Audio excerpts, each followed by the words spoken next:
পূর্বাঞ্চল প্রতিদিনই এই মুহূর্তে কয়েকটি সংবাদ নিয়ে আপনাদের সাথে রয়েছি আমি শবনম। বিস্তারিত সংবাদের আগে প্রথমে দেখে নেব হেডলাইন্স। কংগ্রেসের মহিলা সংগঠনকে সক্রিয় করতে করিমগঞ্জে আসলেন মহিলা কংগ্রেসের দুই সাধারণ সম্পাদিকা রীতা সিংহ এবং নূর নেহা। 21 কেজি গাঁজা সহ দুই ব্যক্তি আটক লাহোরিজানে। বিজেপি নেতা বিমলেন্দু রায়ের অবৈধ পাথর ব্যবসার তদন্ত চেয়ে প্রতিবাদ চণ্ডীঘাটে। ওল্ড পেনশন স্কিম চালু করার দাবিতে দুদিনের আন্দোলনে প্রশাসনিক কর্মচারীরা। হাইকোর্টের রায় অমান্য করে বিজেপি জেলা সভাপতি নেতৃত্বে চলছে মথুরাতে পাথর খনন, উদয়বন্দ রেঞ্জ কার্যালয়ের সামনে ধর্ণা। 5 গ্রাম জিপিতে বিনা পয়সায় প্রধানমন্ত্রী আবাস যোজনার সুবিধা প্রদানের গ্যারান্টি সুরজ সেনের। শিলচরের উন্নয়নে বাধা হয়ে দাঁড়িয়েছে জমি দখল, বললেন দীপায়ন চক্রবর্তী। নবনির্মিত সদরঘাট সেতুতে লাইট না থাকায় জনদুর্ভোগ চরমে, মাথাচাড়া দিয়ে উঠেছে অসামাজিক কার্যকলাপ। থানায় মামলা করালেও পুলিশের গাফিলতির পরে সুবিচার থেকে বঞ্চিত তৃতীয় লিংক রোডের Rinku Das. NCC advance training এ যাচ্ছে লক্ষ্মীপুরের শিবপুর হাই স্কুলের 18 জন কৃতি ছাত্র।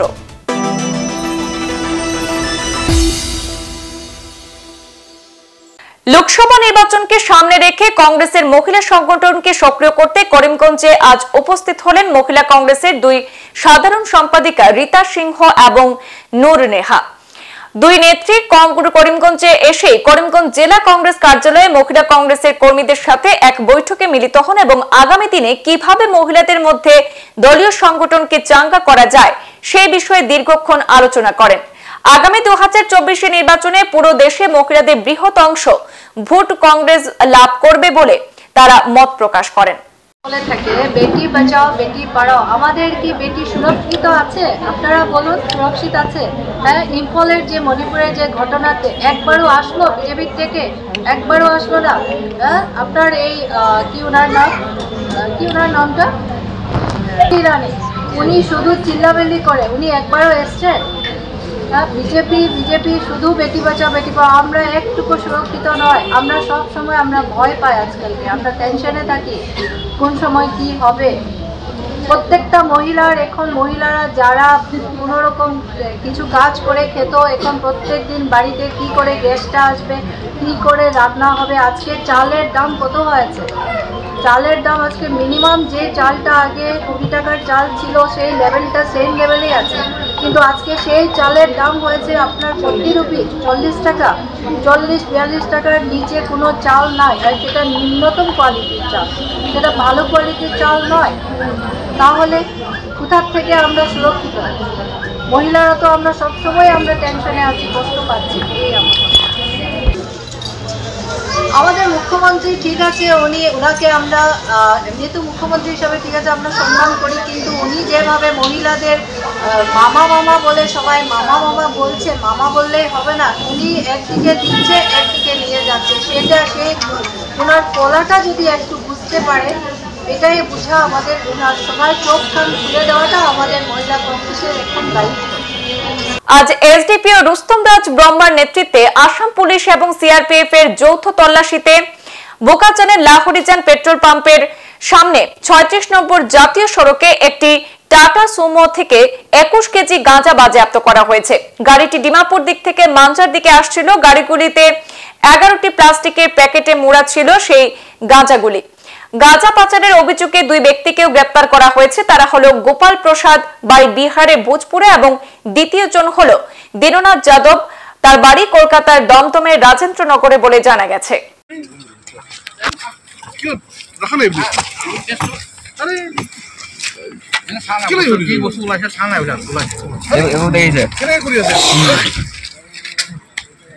শুরু করে দিলেন।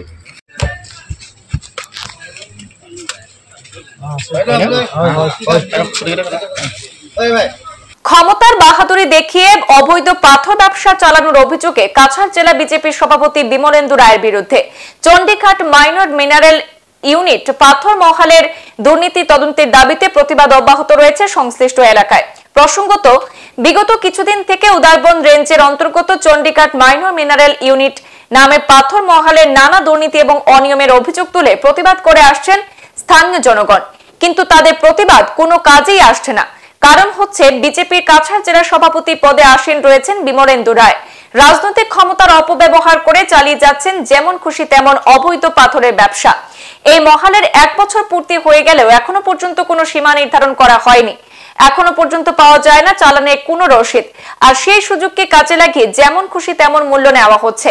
এইসবের প্রতিবাদে আজ আবারও প্রতিবাদে নামলেন নগর এলাকার জনগণ। আমরা গরিব মানুষ, আমরা বিজেপি সরকারের ভোট দিছি কই আমরা গরিব বাঁচতাম কই। আর গরিব যদি এরকম কোয়ারি থাকিয়াও, যদি গড় বাড়ি থাকিয়াও, কোয়ারির সামনে থাকিয়াও যদি আমরা উপাস থাকি, তো এই মতলব নাই কোনো জাত। এই কোয়ারি দেখো বহুত অনেক মানুষ আছে ফেটের বুকা, মহালয় গেলে ছাড়তাম না, তো 625 টাকা গেলে 1500 টাকা দিয়া। এবার কোয়ারি শিলচর টাউনে লইয়া গেলে মাল এই রেট পাওয়া যায় না। এর মধ্যে আমরা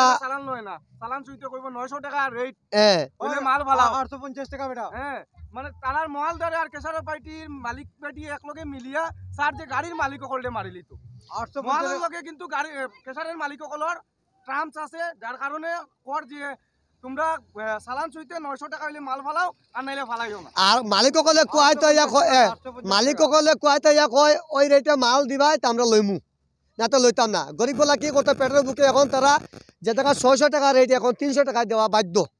কেন এখন না নিলে মহালে ছাড়েন না, তারা মহালে দিত, রাস্তা মহালে দিত, তারপরে কত রকম ফরেস্ট দিত, সেইগুলা দিয়া তারা টিকে না, এখন রেট কমে যায়। নিউ পেনশন স্কিম প্রত্যাহার করে ওল্ড পেনশন স্কিম চালু করা, গ্রেড পে বৃদ্ধি ইত্যাদি দাবি আদায়ে আজ এবং কাল দুদিনের কর্মবিরতি পালনের ডাক দিয়েছে সারা আসাম জেলা প্রশাসনিক কর্মচারী সংস্থার করিমগঞ্জ শাখা। দাবিগুলি নিয়ে আন্দোলনকারীরা স্লোগানে উত্তাপ বাড়িয়ে দিয়েছেন জেলা শাসক কার্যালয়ের চত্বরে। জানা গেছে যে ন্যায্য দাবি আদায়ের লক্ষ্যে অতীতে কয়েকবার অবস্থান ধর্মঘট হয়েছে, কিন্তু সরকারি তরফে কোনো সাড়া নেই, তাই ফের কর্মবিরতির ডাক দেওয়া হয়েছে বলে জানালেন সারা আসাম জেলা প্রশাসন কর্মচারী সংস্থা। যদি দাবিগুলি শীঘ্রই আদায় করা না হয় তাহলে 29 ডিসেম্বর আবারও আন্দোলনের পথে নামবেন বলে জানিয়ে দিলেন কর্মচারী সংস্থার নেতারা। আজ 21 ডিসেম্বর এবং আগামীকালকে 22 ডিসেম্বর সকাল 10টা থেকে দুপুর 12টা অবধি, মানে 2 ঘন্টার 2 ঘন্টার কর্মবিরতি সদৌ আসাম জেলা প্রশাসনিক কর্মচারী সংস্থার তরফে ডাকা এই 2 ঘন্টার কার্যসূচি আমরা পালন করব। এখানে বিভিন্ন মানে দাবি ছিল। সদৌ আসাম জেলা প্রশাসনিক কর্মচারী সংস্থার এর মধ্যে প্রধান একটা হলো ওপিএস থেকে এনপিএস থেকে ওপিএস মানে পুনরায় চালু করা সহ যারা মানে আমাদের অফিসের জারিকারক ছিলেন, জারিকারকদের 3% একটা মানে দিয়ে বৃদ্ধি হয়েছিল, কিন্তু পেনশনে যাওয়ার পর দেখা যায় বিভিন্ন পেনশন সেই সময় সমস্যা হয়েছে।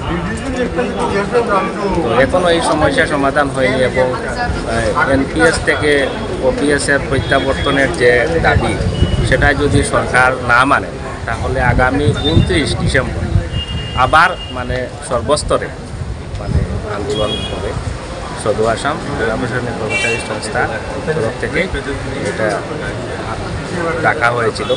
আজকে আমরা এটা পালন করলাম। আগামীকাল বৃদ্ধি আর গ্রেড পে বৃদ্ধিরও একটা মানে ছিল দাবি ছিল, সেটাও মানে এখনও সরকার করেনি, কর্ণপাত করেনি, সেই জন্য এই আজকের এই ধর্ম। উদয়বন্দের মথুরা পাথর কুয়ারি বিতর্কে কেন্দ্রবিন্দুতে রয়েছে গত কয়েক মাস ধরে। বেশ কয়েক বছর ধরে এই কুয়ারি কোনো মহাল দেয়নি বন বিভাগ, কিন্তু এবার নতুন নামকরণ করে এই কুয়ারির মহালের টেন্ডার ডাকে বন বিভাগ এবং টেন্ডার পান বিজেপি নেতা বিমলেন্দু রায়।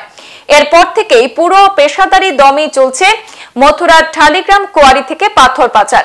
আর এক্ষেত্রে ভিলেনের ভূমিকায় নাম জড়িয়েছে বিজেপির কাছাড় জেলা সভাপতি বিমলেন্দু রায়ের। অভিযোগ মতে বিমলেন্দু বাবুর নেতৃত্বেই নাকি চলছে পাথর সাম্রাজ্য।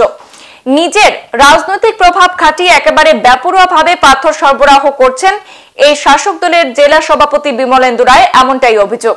বৃহস্পতিবার মথুরা এলাকার কিছু যুবক উদয়বন রেঞ্জ কার্যালয়ের সামনে ধর্ণা দিতে এসে সংবাদ মাধ্যমের সঙ্গে কথা বলতে গিয়ে এভাবেই অভিযোগ করেন। তারা অভিযোগ করে বলেন, মুখ্যমন্ত্রী হিমন্ত বিশ্ব শর্মা রাজ্যকে দুর্নীতিমুক্ত করার ডাক দিয়েছেন, কিন্তু উনার দলের জেলা সভাপতির নেতৃত্বে পাথর সিন্ডিকেট চলছে উদারবন্দের মথুরায়, তা মেনে নেওয়া যায় না বলে হুঙ্কার ছোড়েন তারা। আজকে চণ্ডীগড় নামে একটা মহাল হয়েছে, জানি আমরা ডিস্ট্রিক্ট প্রেসিডেন্ট এর নামে একটা মহাল হয়েছে। আজকে 1 বছর হয়ে যাক এর নামে মহাল এখানে চলে, পারমিটে আছে, পারমিটে গাড়ি যাক, কিন্তু আজকে 1 বছর হয়ে যাক সীমা নির্ধারণ এখনো হয়েছে না, যেটার ফার্স্ট প্রতিবাদ আমরা গেলে 1 নম্বর কথা। 2 নম্বর কথা হলো কি, আজকে আমরা জানি সরকারি রেট কাছে, সরকার ডিপার্টমেন্টের কাছে একটা রেট থাকে, চালানের রেট থাকে, 200 টাকা হোক, 400 টাকা হোক, 300 টাকা হোক, একটা রেট থাকে। এই রেটটাও আজকে অবধি আমরা পাইছি না।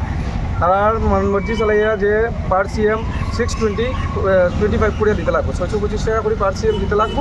যদি তোমরা দিতে পারো তাহলে গাড়ি চালাও, যদি দিতে পারো না তো তোমরা গাড়ি চালাইও না আমার মহালে।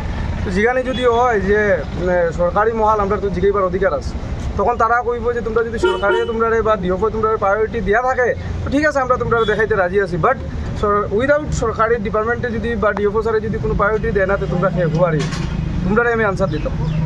আর যদি আজকে তারা এখানে আমরা মহালে গাড়ি চালাইয়া 625 টাকা দিয়ে চালান কিনিয়া মানি রিসিটও নাই, 625 টাকা দিয়ে যে চালানটা নেই এটার কোনো মানি রিসিটও নাই, পার সিএম 625 টাকা করে।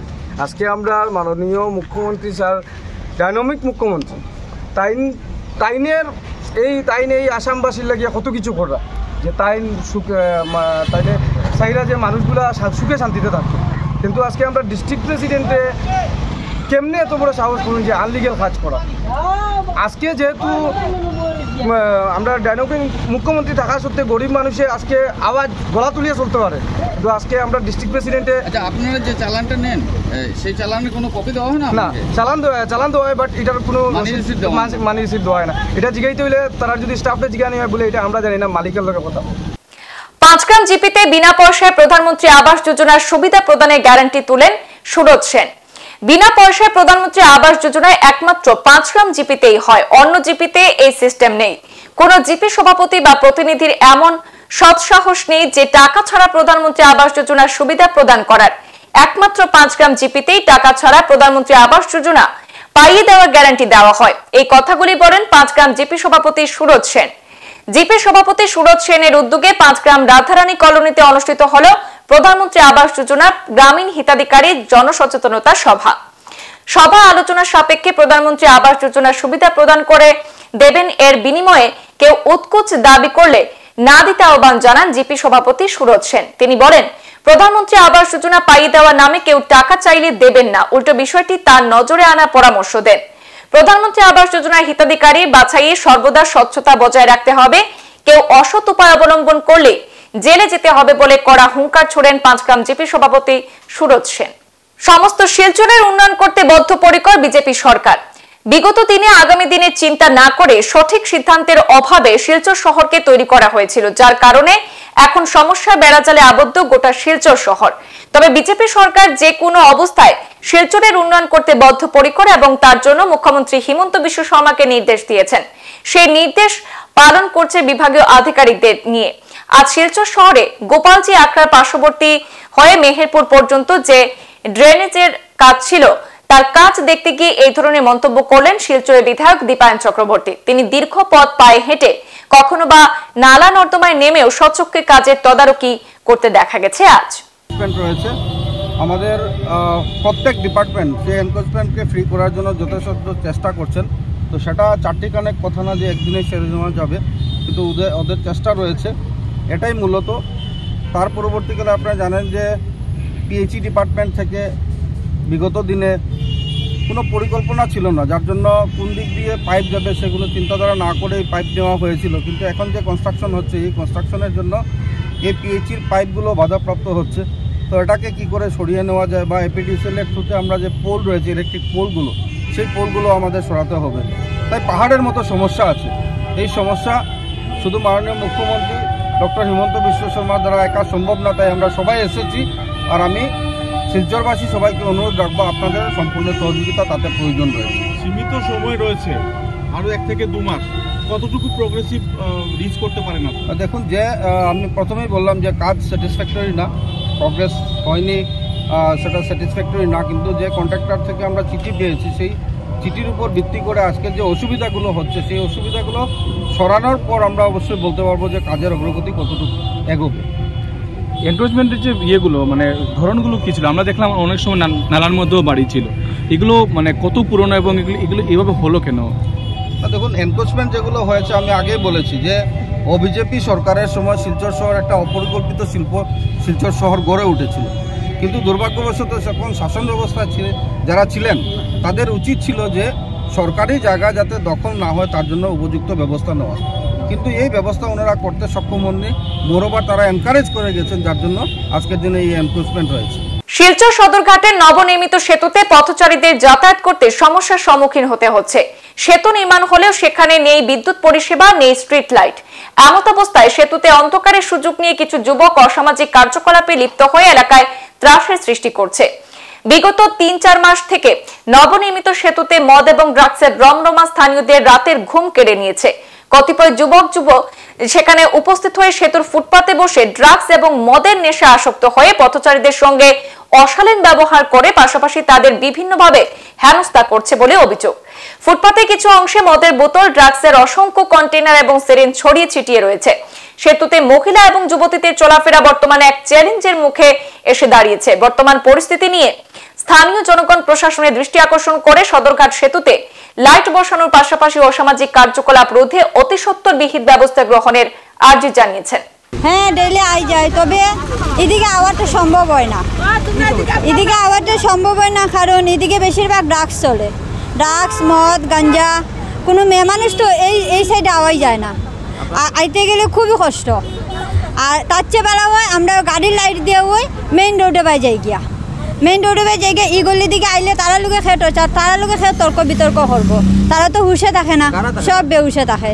কত ছেলে মানুষ থাকে, মেয়ে মানুষও থাকে ড্রাগস খাইয়া পড়ি থাকে এই গলিত, কারণ লাইট নাই, অন্ধকার। লাইট নাই, অন্ধকার, কোনো মানুষ আবার ক্ষমতা হয় না। বেশিরভাগ তো ছেলেরা একটু পরেই তারা শুরু হয়ে যাবো এই গলির মধ্যে, 5-7 মিনিট পরেই এই গলির মধ্যে শুরু হয়ে যাব। বড় বড় ছেলেরা, বাচ্চা ছেলেরা তারা ড্রাগস লইব, গাঞ্জা লইব, এদিকে তো সিরিয়ালে থাকবো, এদিকে সিরিয়ালে থাকবো। হ্যাঁ, আইতে যেতে তো সমস্যা করছি না, মানে তারা লোকে তুমি আপনি তো কোনো মতেই পারতা না মুখে, যেহেতু আপনার কথা হওয়ার দরকার নাই, আমরা সাইড খেতে যাই গিয়া। টন্টিং করে তো তারা হুশে করে না, তো তারা বেহুশে আছে, বেহুশে থাকিয়ে তারা এই কাজটা করে।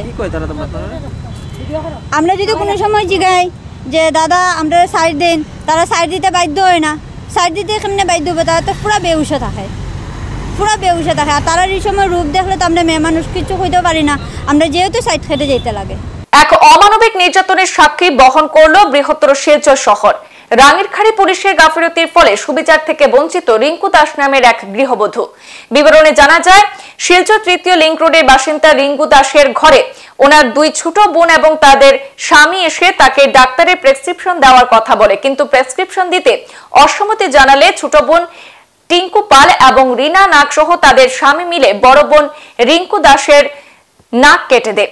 আহতের পরিবারের তরফ থেকে ছোট বোন টিঙ্কু পাল এবং রিনা নাগ সহ তাদের স্বামীর বিরুদ্ধে থানায় মামলা দায়ের করলেও রহস্যজনক কারণে রাঙ্গিরখাড়ি পুলিশ বিগত 2 মাসের মধ্যে কোনো অভিযুক্তকে গ্রেপ্তার করেনি। ঘটনাকে ঘটিয়ে অভিযুক্তরা দিব্যি ঘোরাফেরা করছে বলে রাঙ্গিরখাড়ি পুলিশের ভূমিকা নিয়ে প্রশ্ন তুলেছেন আহতের পরিবারের সদস্যরা।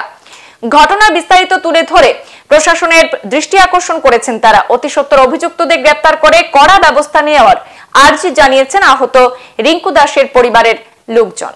গত প্রায় 2 মাস আগে আমার বউর উপরে আমার 2 শালিয়া অ্যাটাক করছিল। আপনার মিসেসের নাম কি? তা রিঙ্কু দাস। আর 2 শালি যে অ্যাটাক করছে তার নাম? টিঙ্কু পাল আর রিনানাথ। আচ্ছা, আর অ্যাড্রেসটা কোন জায়গা আপনার? আমার হইল গিয়া 3rd link road, lane number 5, Silchar. Silchar. আচ্ছা, এরপরে কি হয়েছে? এরপরে তো রাঙ্গাই থানাতে এফআইআর করলাম। এফআইআর করার পরে তারা কোনো অ্যাকশন নেন না।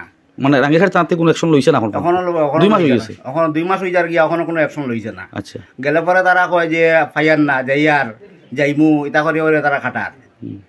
তে আমরা আপনারা কোনো সদুত্তর পাইছেন না? এখনো থানা থেকে আশ্বাস পাইছেন না আসামি আটক হইছে না? না, এখনো আটক হইছে না। আচ্ছা, তখন এর মধ্যেও শুনি তারা মধ্যে মধ্যে মিডিয়াও ডাকতে চায়, মিডিয়ারও ডাকে, তারা রাত্রে ফেসবুকও করে, কিন্তু আসামি তারা ধরে না কেন? এটাই তো প্রশাসনের কাছে আমি চাই আর যে আসামি ধরার লাগিয়ে দিয়া। আচ্ছা, এখন আপনার মিসেসের শরীরটা কিরকম আছে? এখন তো কয়েকদিন ওই কিছুদিন আগে গড়েতে গিয়ে আইছে যে সার্জারি করিয়া ওখানে রেস্টে আছে। আচ্ছা, এনসিসি অ্যাডভান্স ট্রেনিং এ যাচ্ছে লক্ষ্মীপুরের শিবপুর হাই স্কুলের 18 জন কৃতী ছাত্র। শিলচর এনআইটি ক্যাম্পাসে অনুষ্ঠিত হওয়া 21 ডিসেম্বর থেকে 30 ডিসেম্বর পর্যন্ত 10 দিন ব্যাপী ন্যাশনাল ক্রেডিট গ্রুপের অ্যাডভান্স ট্রেনিং এ লক্ষ্মীপুর মহকুমার একমাত্র সরকারি বিদ্যালয় শিবপুর হাই স্কুলকে বেছে নেওয়া হয়েছে। এনসিসি সংগঠনের অ্যাডভান্স ট্রেনিং রেসিডেন্সিয়াল ক্যাম্পে যাওয়ার জন্য বৃহস্পতিবার বিদায় সংবর্ধনা জানান শিবপুর হাই স্কুলের প্রধান শিক্ষক লীনা কুমার সিংহ, শিক্ষক ওম প্রকাশ কৈরি সহ স্কুলের শিক্ষক শিক্ষিকা এবং অভিভাবকগণ। উক্ত রেসিডেন্সিয়াল ক্যাম্পের উদ্যোক্তা এনআইটি শিলচর এবং প্রশিক্ষণ পরিচালনা করবে NCC Silchar 3rd Assam battalion. উক্ত শিবিরে শিবপুর হাই স্কুলের ছাত্রছাত্রীদের নিয়ে যাওয়ার দায়িত্বে আছেন শিবপুর হাই স্কুলের শিক্ষক তথা এনসিসি শিলচর 3rd আসাম ব্যাটালিয়নের এএনও অফিসার বিশ্বজিৎ। আজকে থেকে 10 দিনের এনসিসি এলিমেন্ট ট্রেনিং ক্যাম্প যেটা এটা এনআইটি শিলচরে অনুষ্ঠিত হতে চলেছে আগামী 21 তারিখ থেকে 30 তারিখ পর্যন্ত। সর্বমোট আমাদের স্কুল থেকে 18 জন ছাত্ররা এখানে অংশগ্রহণ করে চলতেছে এবং আমি ধন্যবাদ জানাই স্কুলের কর্তৃপক্ষ এবং এসএমডিসিকে, হেডমাস্টারকে যে এই সুযোগটা করে দেওয়ার জন্য বাচ্চাদের জন্য। এবং সর্বপ্রথম আমি ধন্যবাদ জানাই এনসিসি ইউনিটকে, আমাদেরকে ইনস্টিটিউশনকে বেছে নেওয়ার জন্য এই ক্যাম্পের জন্য। 18 জন যাচ্ছে, 10 জনের ট্রেনিং রেসিডেন্সিয়াল ট্রেনিং হবে 21 তারিখ থেকে 30 তারিখ পর্যন্ত। তার পিছনে একদিনের গ্যাপ আছে, আবার 1 তারিখ থেকে 10 তারিখ আরো 10 দিনের ট্রেনিং আছে। তারা 30 তারিখ ফিরে আসবে। টোটাল ফরম্যাট আছে এখানে indemnity bond, witness certificate, risk certificate, medical certificate, concern head of the ইনস্টিটিউশনের সার্টিফিকেট এবং এজ এ এনসিসি অফিসার আমাদের সার্টিফিকেট সবকিছু আমরা ইন রিটেন তাদের ফরম্যাট আছে, এখানে আমরা রিটেন দিয়ে দিয়েছি এবং কনসার্ন প্যারেন্ট গার্জিয়ানের সিগনেচারও আছে, সবকিছু আছে। ভালো মতো বোঝানো আছে যে কিরকম চলতে লাগবে, কিরকম থাকতে লাগবে এই 10 দিন। সংবাদ এই পর্যন্তই, ফিরছি পরবর্তী অন্যান্য আপডেট নিয়ে, সাথে থাকুন। ধন্যবাদ।